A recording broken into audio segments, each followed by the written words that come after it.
Welcome back. This is the X Zone. I am Rob McConnell, coming to you from our broadcast center and studios in Hamilton, Ontario, Canada this week. If you would like to send us an email, xzone@xzoneradiotv.com, on all social media sites, X Zone Radio TV. And for all the programming we have available, 724, 365 on the X Zone Broadcast Network, visit xzbn.net.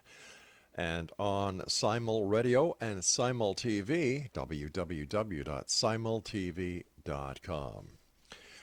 My guest this hour, X Zone Nation, is the author of the explosive book UFO Highway. Anthony Sanchez is the founder of Umbra Research, a group dedicated to understanding the hidden aspects and the mysteries behind UFO alien phenomena and the paranormal.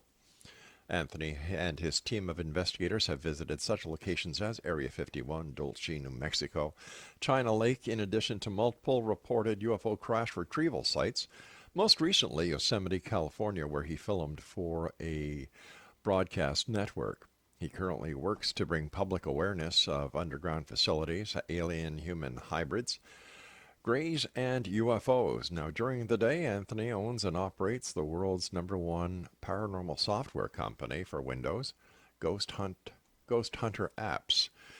And his website is www.ufohighway.com. And Anthony, welcome to the X Zone. Thank you for having me, Rob. I appreciate it. Where did your interest in the paranormal UFOs come from? Well, the interest originally was with UFOs and alien abduction phenomena alone. It had nothing to do with the paranormal. In 2012, that's when I got involved in the paranormal as a result of the UFO alien research that I had been doing with software. But my story begins back in the 1970s when I was a child, and I had numerous UFO sightings, and I actually had engagement with what I believe are gray aliens. I saw massive cubes floating in the sky with strange lighting systems, and I lived right in the Bay Area, San Francisco Bay Area. I was in San Jose, California, right next to Moffett Field, which is in Mountain View, right, surrounded by the NASA Ames facility.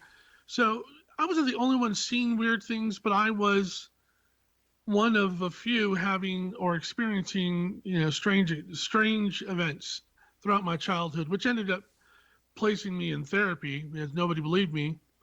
And ultimately, for me, that all changed in 1981 when I was coming back from a professional baseball game, the San Francisco Giants.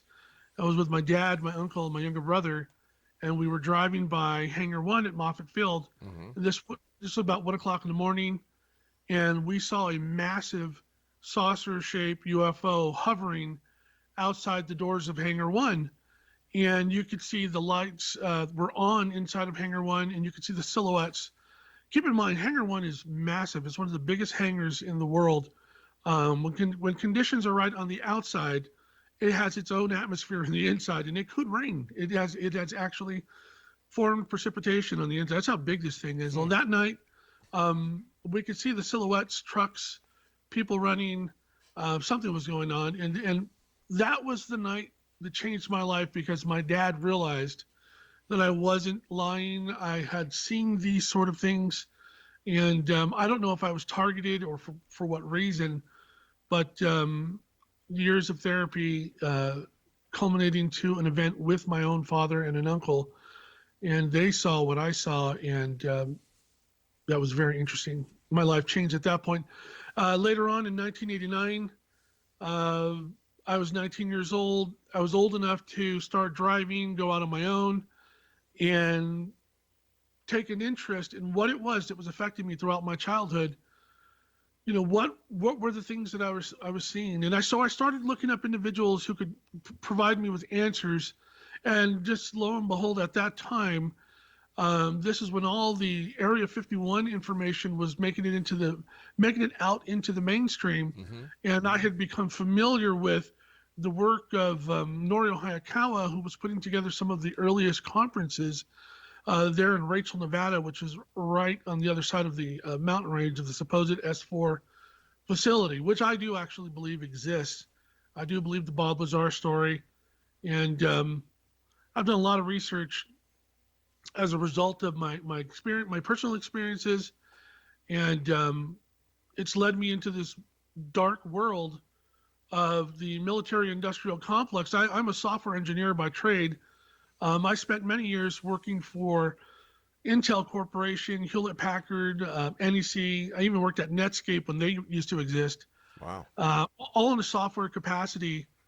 And I ended up meeting people who participated in projects throughout the Silicon Valley and the military, the various military bases and the contractors, FMC, the Rand Corporation, IBM. I ended up meeting people who were involved in black projects, and several of them shared information with me that just changed my life. And that's where my book, UFO Highway, metamorphosized from originally it was going to be about Area 51, and then it turned into something that I had never heard of before, a place that I had never heard of, Dulce, New Mexico. I didn't understand the history, the lore, anything behind it. There were stories that had emerged that were on the earliest vestiges of the internet, but I wasn't privy to them. Not until I met this person who introduced me to someone who claims to have worked there. And that's what the Dulce interview is. This person said that he worked at an underground facility in northern New Mexico in several locations beneath Mount Archuleta, the Archuleta Mesa, and several areas in between, underground. Okay. Affiliated to some extent with Los Alamos National Laboratories, and of course the rest of the military out in that area, Kirtland Air Force Base. Mm-hmm. And so that's how the book came about. The paranormal interest was in 2012. I was at a conference in Los Angeles, and a friend of mine, Bill Murphy, who was on a TV show called Fact or Fake Paranormal Files. He was like the science advisor on the show, one of the investigators. He had noticed that I was writing software that essentially was scanning radio frequencies. And he said that what I had written, which was for the purposes of taking to Area 51 to detect, communications on non-standard, radio frequencies. Well, wouldn't that be what Radio Shack came out with years ago called the Bearcat scanner? I actually had a police scanner, a Radio Shack police scanner, which went up into some pretty high frequencies. Yeah. And that's kind of what got me interested in this. I said, because remember, I worked at Intel Corporation, and at the time I was doing some software development on this new technology that was emerging called Bluetooth. Right. I said, wow. So we have the industrial, scientific, and medical frequencies. There are 82 with 3 reserved scannable frequencies. Now, there's no radio stations. There's nobody talking. Yeah. You're not going to hear music. It's typically used for the transmission of data, like wireless data. Mm-hmm. And sorry about that. It's all right. I've always hypothesized that the military, maybe even law enforcement, but more specifically the military, could use such frequencies. These are the UHF, ultra high frequencies, that they could use them for communication, and we wouldn't know. we would just be clueless to their activities. Right. You wouldn't be able to eavesdrop. Right. So because I know that there's no music, there's no radio stations, there's no discussions of any sort, I am familiar with pattern matching algorithms, so I can do pattern recognition. And I said, okay, what I'm going to do is I'm going to assign audio phonemes, just sounds, just typical sounds that can be broken up into minute little pieces by the thousands. And I'm going to assign each one of them a numerical ID, like a 128-bit signature. And I'm going to make them only play if a specific frequency hits a specific signal strength. And by doing that, I walked away with a bunch of strange patterns that were not natural by any means. So I did discover that something was being communicated in and around the periphery of Area 51, and I would go there quite often using my software, and I knew how to boost ultra high frequency scanning for Bluetooth, from 32 feet up to 2 miles. All right, I could stand get by, 2 stand by, Anthony. We've got to take a break. Exonation, our guest this hour is Anthony Sanchez. His website is www.ufohighway.com. And we'll be back on the other side of this break as we continue here in the X Zone from our broadcast center and studios in Hamilton, Ontario, Canada. Don't go away.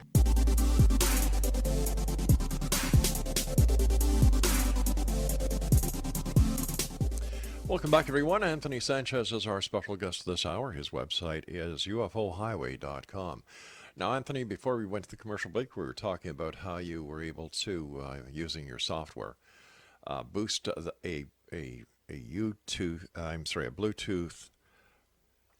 signal from, what was it, a couple of hundred feet to a couple of miles. Right. Mm-hmm. Well, 32 feet to 2 miles. Yeah. And there were a couple of occasions where I actually extended it out to 5 miles. Okay. So doing that, anyway, so that was the whole reason why I developed that software. I wanted to go to Area 51, and I wanted to see, not just Area 51, I also, probably going to get in trouble, but I went to Beale Air Force Base, China Lake, Edwards Air Force Base. I assume that there's UFO technology that exists, that there's going to be rampant, there's going to be rampant activity throughout the military bases and the various companies that work with the militaries as part of the military industrial complex. So at Area 51, I did pick up strange patterns. These were many of them were repeating patterns. They were not something that alluded to the exchange of data packets. This was some sort of communication going on back and forth, and they quickly shut that down once they realized that I was picking up and recording these patterns, these audio patterns on the on the UHF radio frequencies. Subsequent visits, there was nothing on UHF. So I believe that I picked up communication either from aliens or various sectors of alien contingents there at Area 51. Oh, wait a sec. Whoa. Slow down here. What makes you believe that what you had discovered had anything to do with extraterrestrials instead of highly classified data packs that were being used? And if I'm not mistaken, wasn't the Bluetooth technology actually developed in either Norway or Sweden? Right. So the Bluetooth logo, if you look at it, it actually they're runes. I forget the exact terminology, but yeah, the technology was actually developed in Scandinavia. Right. But the implementation and the integrated circuitry involved with the proliferation of Bluetooth across the planet was out of the Silicon Valley. Oh, okay. All right. Thanks for clarifying that because that had been a question. But let's get to the crux of the question that I asked. How do you know this is alien technology and not? Well, it's just a guess that the patterns that I was picking up were let's say there is an S4 facility right there where I was. Okay. Where the hope was coming from, that the communication was coming from that facility. It's strange that every time we went back, whether it was in Alamo or Rachel, Nevada, or many of the places, the undisclosed places in between that we have, made as a part of our, regular visits, the UHF frequencies that we used to pick up these patterns on, they're gone. They're not being utilized. They're not like the first several times we went and made recordings. I have recordings of patterns that are just off the charts. I don't know if they're alien. The hope is that they are alien, so that researchers can look at these audio patterns and try to decipher what they mean. So in doing your investigations, you're actually spying on the government? illegally. It's not. Well, first of all, radio frequencies are not illegal. Operating outside the periphery of a military establishment is not illegal. I could be listening to an AM or FM radio station in the very same way that I have, recorded these signal patterns using my software. Most people will say I'm nuts. I'm just picking up nothing. So why are you so convinced you're picking up something that isn't in the interest of national security? Solely because, well, you may be right, Don, because we were shut down quick. Yeah. We were. It's not unlike several other people who went out to Skinwalker Ranch, and all of their radio signals were being jammed. Mm-hmm. I mean, overtly jammed. There's recordings of this. I'm friends with Sean Stone, who's Oliver Stone's son, Mm-hmm. and he had been out to Skinwalker Ranch with Jesse Ventura's son, Mm-hmm. and they had an episode of a show that they were doing way back in the day. That I mean, the radio signals were shut down through jamming, for all the frequencies being jammed, But and that's That's what happens now when you try and pick up, patterns or whatever on ultra high frequency out there at Area 51 or Nevada, the stretch of Nevada that we go to. It's almost as we're being jammed because we're getting nothing now. Well, let me ask you this. You're out there, you're basically trying to interpret signals that weren't meant for you, because if they were, or I mean any member of the public, right? I just didn't mean you and whoever Right. you go out with. There's a reason why the frequencies are scrambled. Mm-hmm. Doesn't it bother you that you may be doing the exact same thing that the Chinese are doing, the Russians are doing, by trying to eavesdrop, by trying to undermine the security measures that law enforcement wait a sec, I wasn't finished, and the military are doing in order to protect the country? Mm-hmm.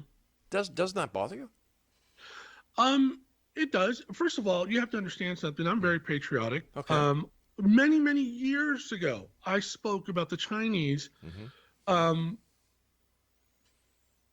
Compromising integrated circuitry. This is on record. There are radio shows of me Yeah. years ago talking about, because remember, I was an engineer working for Intel Corporation, NEC, and Hewlett Packard, and 3Com. Okay. So I have always, been aware of the fact that our integrated circuitry, whether, it's their motherboards or, video cards or any type of circuitry, could be compromised. Right. And just this past week, the one thing that I had mentioned years ago finally came to fruition as a fact, that the Chinese had, in fact, implanted micro, in the cell phones. microchips onto server boards that are affecting major companies like Amazon, Intel, and various other large companies. Mm-hmm. So yeah, I've never gone out with the intent of trying to usurp the security of our national defense. I've always gone out with the intent of trying to prove the question of the existence of aliens. If I were to come across some sort of information transmissions, whether they be electronic or anything, that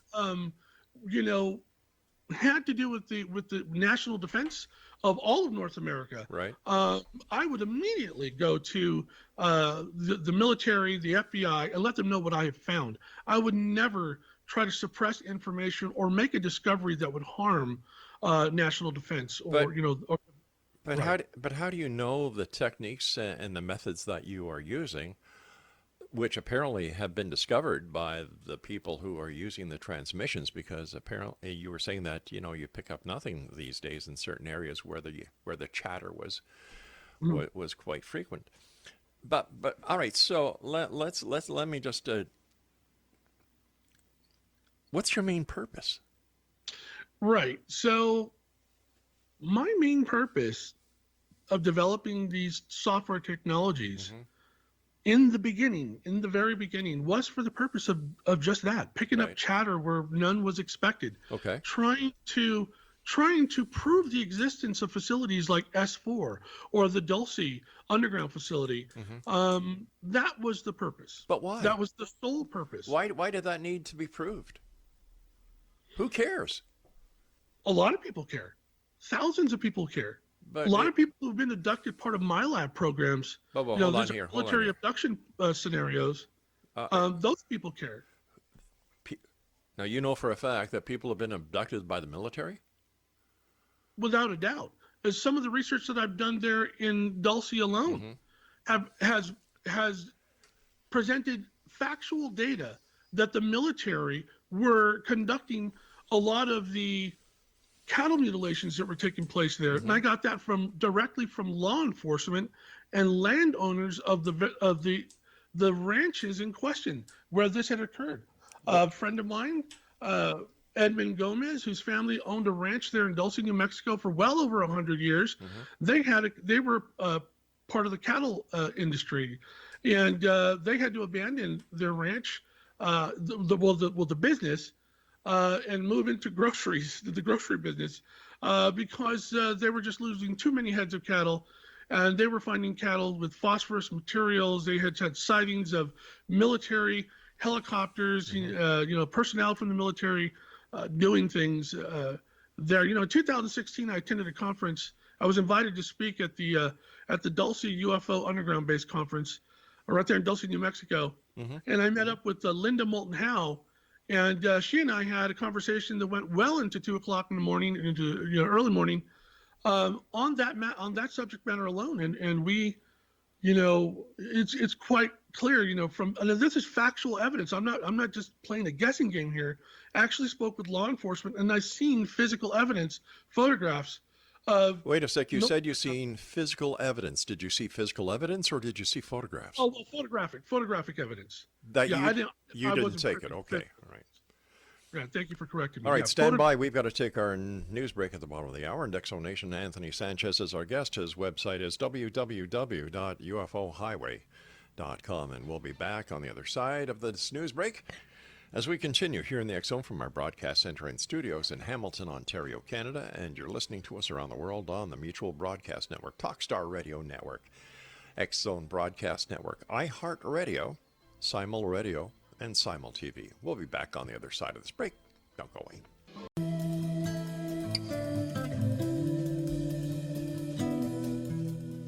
Anthony Sanchez is our guest this hour. Exonation, www.ufohighway.com. Anthony, why would the military or any of the other federal forces need to covertly mutilate animals? From what I understood, what I was being told from law enforcement there in Dulce, New Mexico, from some of the samples that they had retrieved from the deceased animals, they had picked up, they were able to determine that there were poisonous, toxic materials. Okay. Ricin, they had found ricin. Right. In addition to anthrax. They think that they were actually using, now this is not a UFO, this now when I originally mentioned MyLabs, I was talking about abducting people. Now the MyLabs investigations there in northern New Mexico led into the discovery of mutilated cattle. So okay, there can be a lot of confusion there. Now there are people that don't believe that the military are abducting people, but there in New Mexico they believe that the military are indeed abducting people. Well, once again, it's nice to come out with these statements that the military is abducting people. Maybe they're being arrested for trespassing, and with the possibility of them being spies, and this is why they're locked up somewhere under certain laws that are out there just for that very purpose. So whether it's a military abduction, if they're abducted by the military or incarcerated by the military because they broke the law, they deserve it. Point blank. Okay. But once again, why would the military need to do covert action in order to test chemicals on cattle instead of just doing it at one of the many facilities that the military has access to?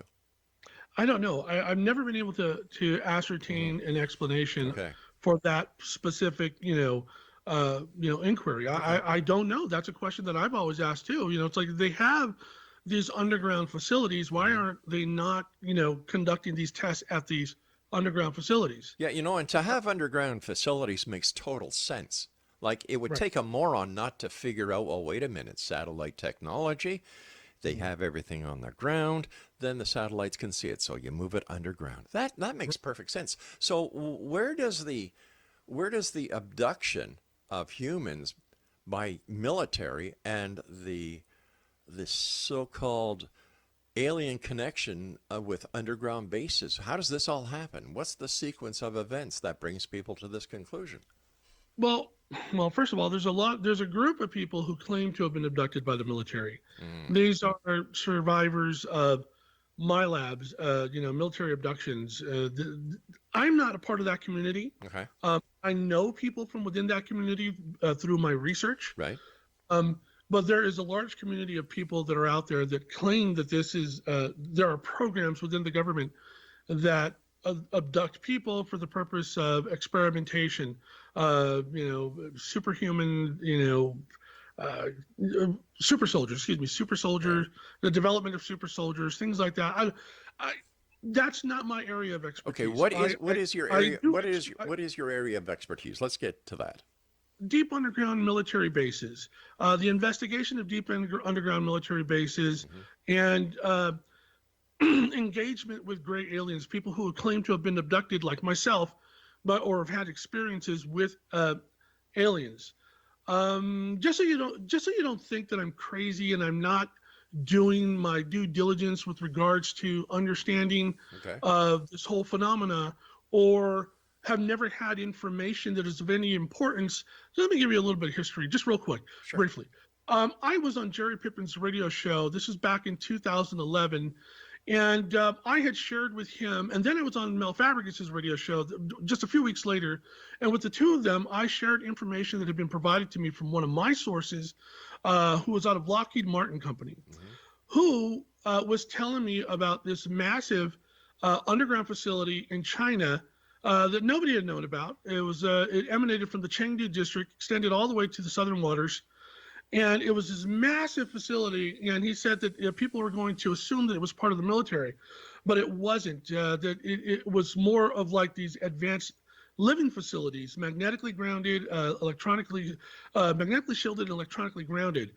And I shared that information, and within a few months, a report came out from a professor, Philip A. Carver, who was a Pentagon specialist, a former analyst at the Pentagon specialist.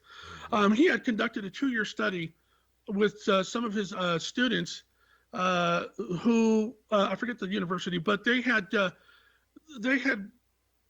accumulated video evidence, paper trail evidence, and interviews.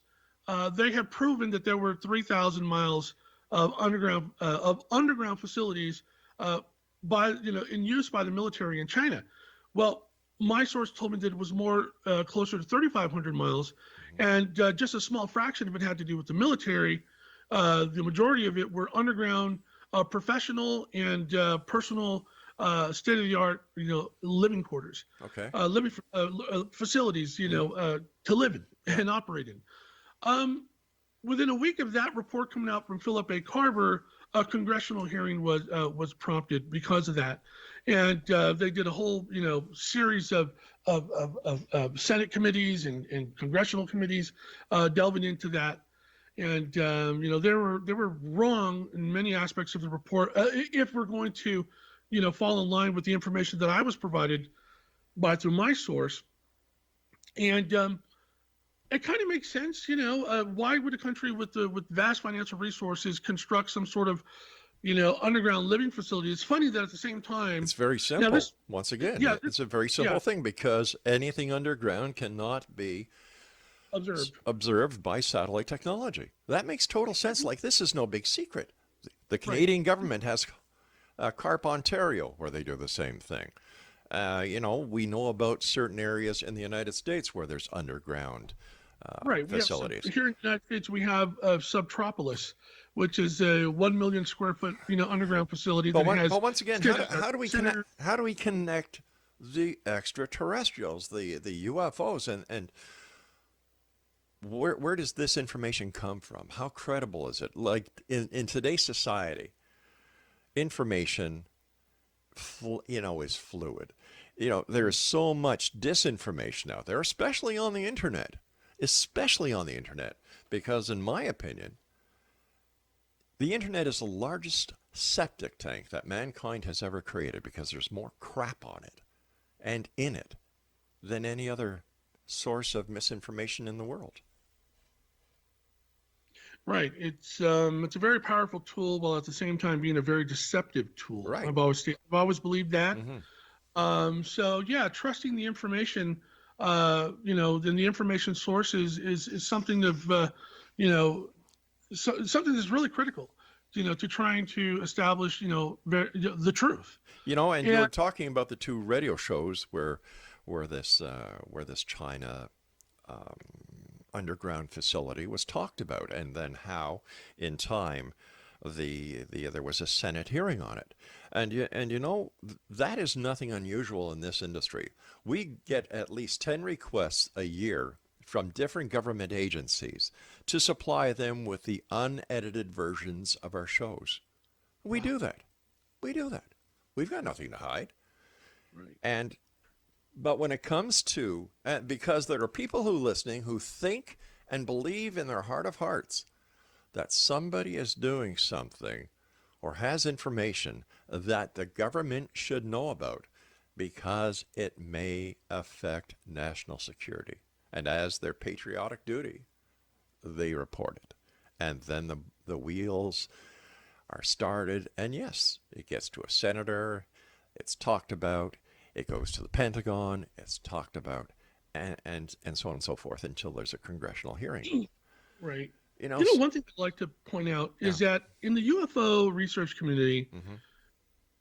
99% of what we uncover Mm-hmm. is not it's there's nothing spectacular there. It Right. has to do with the military. Yeah. It's we're observing, light patterns in the sky that are from military flares. They're Mm-hmm. from, like just the other night here in Northern California, my son calls me up, I forget, about 9:30 at night. He said, "Dad, oh my God." I said, "What is it?" He goes, "Did you see that?" I'm like, "Did I see what?" He goes, "I think it's the aliens." And I heard all his friends freaking out in the background. They're all 18 years old, 18 and 19 years old. And they were freaking out. And some of his friends, Mm-hmm. by the way, are in the military. A couple are in the Air Force, one's in the Army. And, they were having to get together. And I told them, settle down. It's the Falcon 9 rocket. This was announced 2 weeks ago that on this very evening, Yeah. a lot of people are going to freak out. They may hear sonic booms, or they may see strange bright light patterns in the sky for a brief moment. It's the Falcon 9 rocket. And so then, I was able to calm everyone down. But that's typical. Mm-hmm. That's typical of what we get in UFO research. It's that 1%,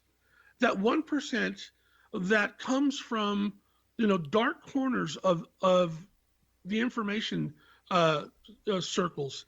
For instance, I have worked for over 20 years in the Silicon Valley, and I have worked with multiple people who have come from the military and from the military industrial complex, who will not share anything of what they have done. Mm-hmm. And that's understandable because they're beholden to whatever agreements that they have in place, whether it be through private contractors That's right. and the military, or solely through the military. Mm-hmm. Now, there are individuals who have approached me over the many years who have come forth and said, we're doing something and it's not right. It's not right. It goes against, various morals that, could be applied to all of humanity. So one of the big projects that I uncovered was something called Leonid.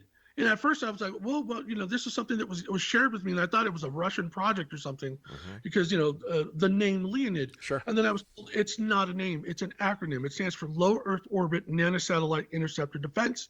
It is a multifaceted weapon system that is being developed. It's very dangerous. There's a huge component that is based on artificial intelligence, and it has autonomous capabilities. And I heard that, and I was like, oh my God, they're developing something that could turn against its human operators. That's exactly what they were developing.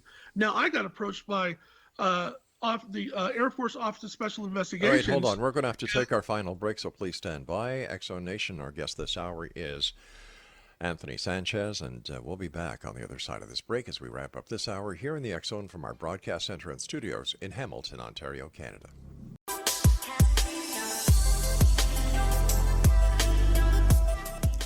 Exonation, Anthony Sanchez is our special guest, and he is the author of an explosive book entitled UFO Highway. And his website is www.ufohighway.com. And he also has another website, let me see, where you can, it's his paranormal software at ghosthunteraapps.com. All right, so, okay, I'm a little confused here because... I could wrap up that last segment. Oh, okay. Really All right. quickly. Okay. And it's in line with what your thinking is. For instance, so I was given this information about this Project Leonid, Right. and I started to make these discoveries. I was told about the project. It talked about these nanosatellites. This is before anyone was even discussing CubeSat satellites. They were Sure. talking about these swarms or constellations of satellites in low Earth orbit, and these drone, these drone vehicles that operated, in low Earth orbit. It's just a crazy idea, and I started to put information out on the internet about what it was I was researching. I was asking in various circles if anybody had information about it. I ended up uncovering congressional budgetary documentation, and then I was visited by some people who claimed to have been from AFOSI. It really put a fright into me. I stopped researching it. I really didn't discuss it at that point. I gave whatever I had to Linda Moulton Howe. She has some of the information on her website, and that was the end of it. And that was one of those scenarios where, yes, I was delving into that 1% of the really murky, dark, secret, scary area of UFO research. And the reason why I say UFO research is because I was being told, apart from the artificial intelligence component and the autonomous factor, that there were highly advanced technologies that were alien in origin that were applied to this project. I don't know what they were, but I was told that it was unlike anything that anyone has ever seen before. So, and then I was told that there was a component of this project that was for the purpose of incoming threats, not just, threats from other countries. Could an incoming threat include an asteroid or a comet? No, this was alluding more towards an alien threat. So it makes a good story. That's such a crazy idea. I mean, if you look at Stephen Hawking prior to his death, he had surmised that there's possible that one day there would be contact with an alien species, and it wouldn't be it wouldn't go well for humanity. So anyhow, my point is that I backed away from it. Right. I realized this is dangerous. I'm being spoken to by people that are very serious, and they're not very happy with what I'm researching. Right. So I gave it up. I just gave it up. I had a website called projectleonid.com. I obliterated it. I took it off, and I did everything in my power to obliterate all facets of that, and I walked away from it. You see, this is what I was talking about before when I was saying, you cross that line. You think that, this information has got to get out there because it's wrong that the government should be doing something so evil as protecting not only the people of the United States, but also in many parts planet Earth. And if we have the technology, the bad guys also have the technology. So where does, as a citizen, I want to know what gives UFO geeks the authority to do something that might endanger my country, my safety, and the safety of those other people who live in this country. What gives you guys the rights?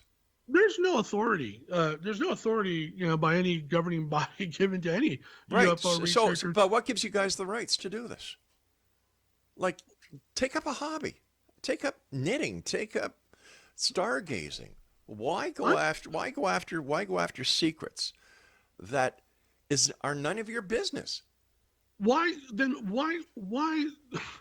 question why the Earth goes around the sun? If Galileo had just fallen in line with the church at the time, we'd still be thinking that we live on a flat planet. We'd still be thinking that the Earth is at the center of the universe, that the sun goes around the Earth. Then, it's not fair of you to say to the UFO research community, why ask questions? Of course, we know that there are various questions, various areas that we are going to possibly overstep a boundary that could affect others. And that's when the individual researcher has to make the intelligent decision and the wise decision to walk away, like I did in that one instance. I said, you know what, this is something bigger than trying to answer the UFO alien phenomena question. Right. There's something bigger at play here that could have an adverse effect on North America. All right. We see these pictures. We see these pictures that so-called researchers, to me, I call them UFO hillbillies. They go onto Area 51 where it says blatantly, do not, no trespassing. And then they wonder why, number one, nobody believes them. Number two, why they're under the microscope of government agencies. And they're so blatant. Like, oh, look what I did. I violated a U.S. base that says no trespassing, use of deadly force authorized. Like, hello, don't you guys? I get it. There are things you need to know, and there are things that you don't need to know. And when you start sticking your nose into the area that crosses that line, you're putting a lot of people at risk. Especially when it goes out all over the internet, and Right. in plain English, it pisses me off. I feel your concerns. I understand that, and I have a background in technology. I have a degree in engineering. I was born in the Silicon Valley. Yeah. I was programming by the time I was 10 years old. This is, for me, I've had these experiences, in my childhood, Yeah. and I'm not going to have anybody tell me that I didn't experience what I know I experienced. Yeah. Well, I didn't. Not one time during this hour did I challenge your experience. That's where my interest comes from. And you said, what gives us the authority? None of us have the authority to do anything. But if we don't, step outside of the box and ask questions, we'll never truly know anything about the world. There are things you should know, and there are things you shouldn't know. Why can't you people just understand that? If the government wanted you to know everything, and if you know it, the bad guys will know it. They would just put it in a newspaper, put it on a government website. Would that make people happy? Well, let me ask you this question. Sure. How do you feel about former military personnel going public, talking about, rocket systems that were being manipulated by unknown, All right, this sounds like that missile silo base story. Right. That's exactly what I'm bringing I up. don't believe him. I don't. What gives them the right to talk about that? That's right. Ben, you are so right. You are so right. They have no right Randall, talking. Robert Salas, all the people that are, were part of that whole, right. So what gives them the right? And why do they get to appear on Larry King, CNN, and have these discussions? And, what makes their information any less credible or noteworthy than the information or the research that, UFO hillbillies like me are conducting? It's very simple. Do you see the mainstream media paying any attention to UFOs anymore? No. Do you see the mainstream media paying attention to alien abduction stories? No. Do you see the mainstream media paying any attention to cattle mutilation cases? No. Because people have said, you know what? At the end of the day, it doesn't affect me. And when Larry King was there, he used, the media goes for ratings. Right. A lot of these reality shows are anything but reality. Sensationalism. Exactly. Right. And it's come to the point, Anthony. It's come to the point, Anthony, that people just don't believe and they just don't care. But when you cross that line that endangers national security, that's any member of the military who comes forward and talks about their experiences with extraterrestrials, I think they should be arrested, thrown in jail, and the keys thrown away, because they take an oath of secrecy. And if they break that oath of secrecy, how do you know they're not just spewing bullshit all over the place? Why do we trust them? Or why do certain people trust anyone? I mean, anyone who takes an oath. You know what it is? I think that, these individuals who have operated in, whether it be a military, a law enforcement, or some sort of professional capacity, they go about their lives, they're normal people, and then one day, lo and behold, oh my God, it's a life-transforming event happens to them, and it does transform them. It makes them question everything. I've seen things that make me question everything, and that's why I'm out there. Okay, maybe you're right. Maybe we shouldn't be, espousing, the research that could compromise, defense systems. Right. Or yeah, absolutely, I agree with you on that. So why do it? If I ever felt that my research did that, I would walk away from it, like I did with that Leonid project. I knew it was something above my pay grade. But yet, you yourself said that you gave the information to Linda Moulton Howe, who put it on her website. So doesn't that Well, what? Linda is a friend of mine. She's a very credible researcher who I Yeah. respect. Okay. And I felt that if I was going to divulge this information to anyone within the community, it would be Linda Moulton Howe. All right, we've got to say so long for tonight because we've just run out.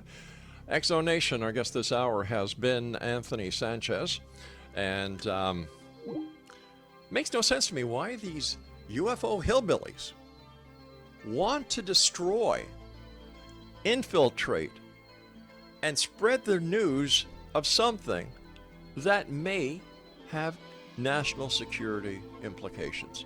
They don't think with this, they think with this. It's a matter of dollars and cents with these people. And in my book, you know what? They have no credibility whatsoever. I'll be back on the other side of this break. Don't go away.